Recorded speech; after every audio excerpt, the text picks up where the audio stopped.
Thank you for joining us here on the last day of this work week, this Friday, and I trust you've had a good week. God is so good.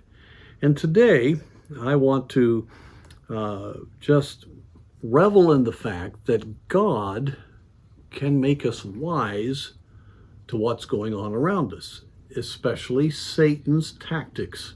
We don't have to be deceived. We don't have to give ground to the evil one. We read in 2 Corinthians chapter 2, verse 11, lest Satan should get an advantage of us, for we are not ignorant of his devices. Do you know, we have everything we need in the Word of God to protect us against the onslaughts of the devil. We have the armor of God, Ephesians chapter 6. We have the wisdom that God has promised. We have the truth about God that helps us understand what God is doing. We have the principles of life that will enable us to stay strong in the Lord, and many more things. And so we're not ignorant of his devices. When a Christian is walking in the Spirit, they can see very clearly that's not right. That's deceitful. That goes contrary to the Word of God. But if we're in the flesh and not really walking with God, that's when we're in trouble. In fact, it's in the context here of not forgiving, having problems with one another.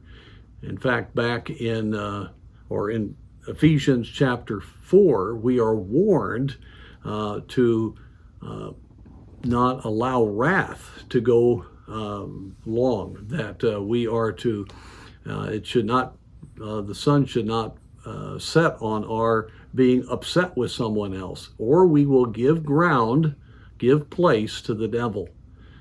And so as a believer, we can be confident that Satan can't deceive us if we're in the Word, we're walking in the Spirit, we have right relationships with one another, we are humble, we can know his devices.